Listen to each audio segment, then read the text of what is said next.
Baba.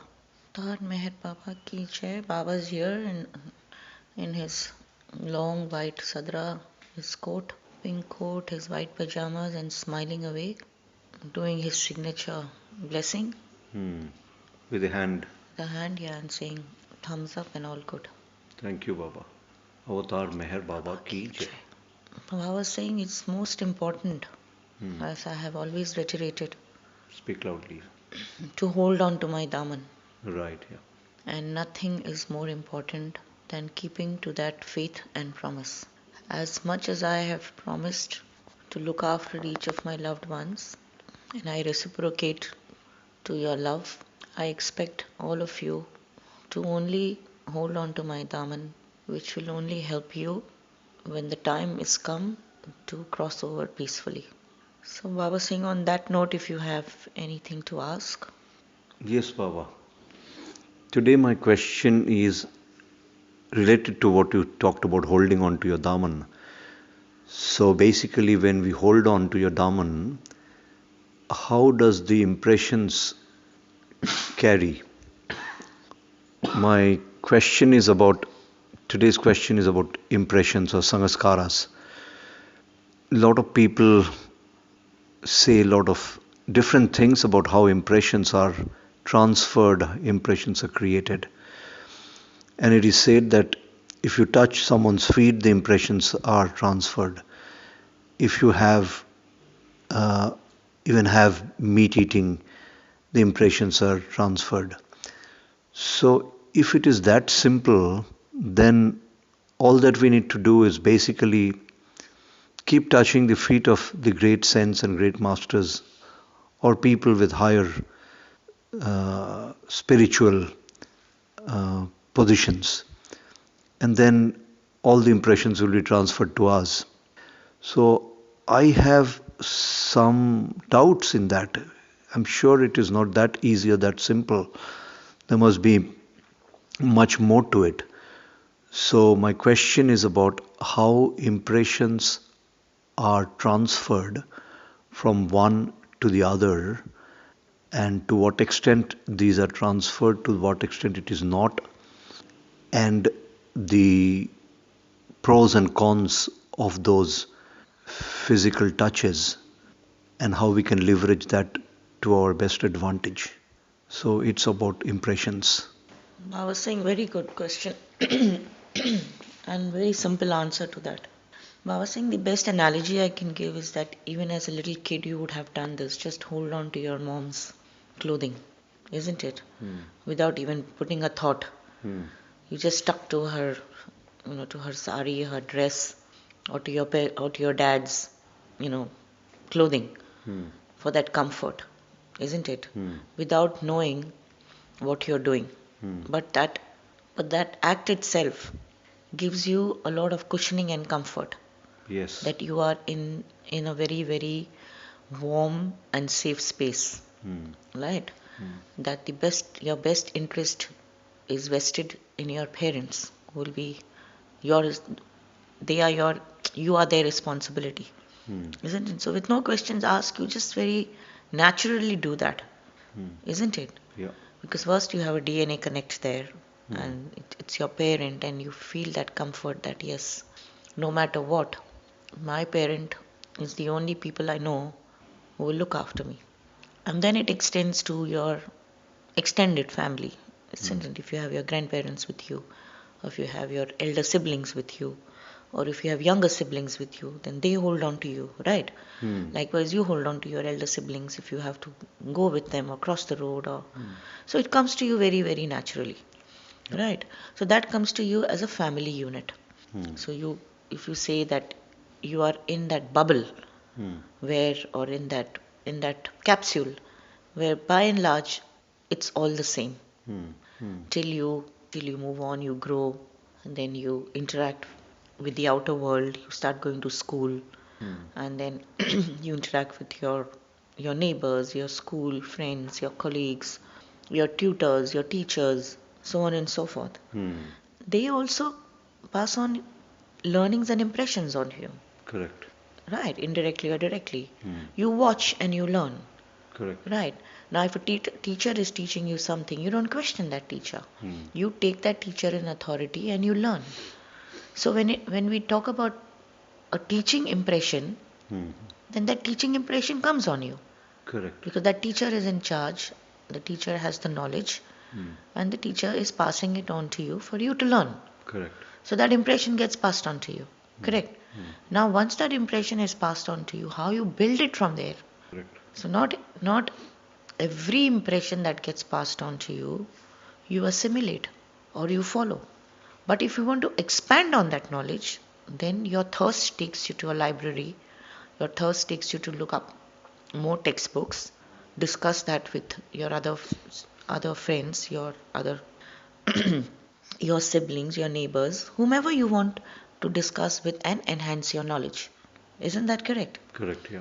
So it starts from the very basics of your home and then it expands to the bigger frame of your existence. Likewise, when we talk about impressions being passed on, or you touching a great master, by meeting that great master or touching that great master's feet, yes, you also do absorb to some extent the grace and the compassion of the master. What else can the master give you? If you go to 10 different masters, you cannot be lost from the learnings and teachings of 10 different masters. As I have explained, genetically or DNA wise, you have only one set of parents. Anything else is different from that makeup, isn't it? Right. But you learn. If you go and see a great master, you've read about a great master, a saint, a monk, you have the desire to meet. They will pass that blessing to you. The intention is only to pass on a good blessing to you. After that good blessing is passed on to you, if you have a eureka moment, you have a realization, or you are so overwhelmed, or you're so touched by that aura, by the aura in whose presence you are of that great master, that impression will stay on you, isn't it? You will learn, you will also relate to that great master's teaching, isn't it? But at the end of the day, it will be only one guru or one master who will take you across, isn't it? Correct, yeah. There's no harm in meeting masters and learning or knowing about their teachings, yes, because they also have come with a purpose for the good of mankind, right? There's no other purpose. And if you are spiritually charged and not spiritually ignorant, you will also sense who is a good master, what learnings they have, learnings and teachings they pass on, pure observation from pure reading, assimilating knowledge. You don't discard the goodness. You absorb that goodness. Like was your question on eating meat. From the primitive days, from that awareness was not there. Probably it was a very uncivilized world at that point in time. And for survival, one had to do that. Right? Meat eating, killing Meat animals. eating, yes. Even barbaric eating human beings also. But as time moved on, as there was more knowledge, more awareness, more exposure to the world in different ways of travel, right? The nomads, the gypsies, they would just keep traveling, right? With their basic means of transport, maybe their own herd or the horse or whatever they had. That was their basic mode of transport. They moved from one place to the other, and they gathered their learnings, and they understood that, okay, besides this, it was more of experimenting with what was around you. You didn't know whether a fruit on a tree is poisonous or not. By pure experimenting or experiencing it, they learned what was good and what was not so good, what could be consumed and what could not be consumed.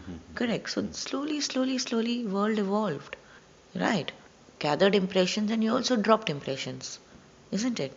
But over a period of time, we all know that meat eating, killing an animal before its time, obviously will release toxin. Will release something which is completely out of pure shock, isn't it? If someone is going to kill you right now or going to hold a gun on your head, your entire body language, you will go pale. Your entire body language will be one of fear. Now what happens in that fear? There's nothing positive that comes out. So that time's moving on with research, with evolution, leaps and bounds ahead. The awareness comes in, the awareness sinks in. But out of sheer habit, out of sheer pleasure to your tongue, to your senses, you continue indulging. You do have the awareness, yes, you know. When that awareness sets in, then what do? You don't want to consume that awareness in a negative way on yourself. And you slowly want to move away from it. One, because you have got the awareness. Two, you have gathered the knowledge. Both together tell you that what you're doing is not right. Your own understanding makes you say, somewhere I must, and change is always good. With all these factors built in and with your understanding, you can only move to a good change. You can't move to a not so good change. Then that awareness comes in. Then you know that, physically also it's not good for you. It's only going to harm but not do anything good for you. Your system, your digestion, everything is going to go for a toss. Then you slowly and steadily not only try to make a change, but you also try to propaganda that change. Talk about it. So in your own way, you become a little master and a saint, don't you? So people who come in contact with you and they talk to you, and then you also pass on that knowledge. Why you think that meat eating is not good? You don't force your impressions on anybody right away by saying, I told you, so stop it. You can't do that. So likewise, when you come in touch with great masters, ignite that little energy that is within you for you to experience the goodness that they pass on. It's like you're connecting the wire, the plug to the main socket. But till you don't do that, the electricity doesn't pass through. So does it make sense in saying that impressions that you think you are going to gather, you will, if you come across or you are in contact with good energy, you will contact good energy. But if you're not in very good company, obviously no scope for you to improvise. Basically, thanks for clarifying, Baba. What I'm understanding is the oversimplification of impression creation is not true. What you're saying is creation of impression is a process.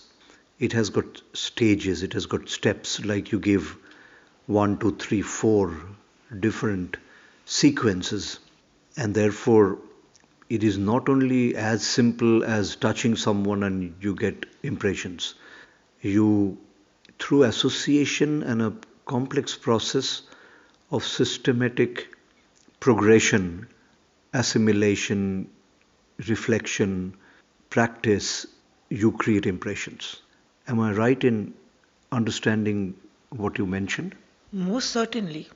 So when somebody probably read about Baba or heard of Baba or came in contact with their own personal stories, you didn't right away get attracted to Baba. It was a process. You had your own questions, you had your own inhibitions, you had your own doubts, you needed a lot of clarification. Right. Is this my real master?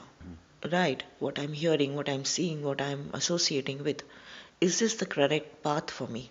But when you read more, when you hear more, when you're in that more satsang, where you are only in that environment who talks about Baba, who tells you more stories about Baba, their own personal and others, then that slowly and steadily that change sets in. Then you start relating to that, everything that you've heard, exposed to. Then you do your own research. From there you build it for your own self.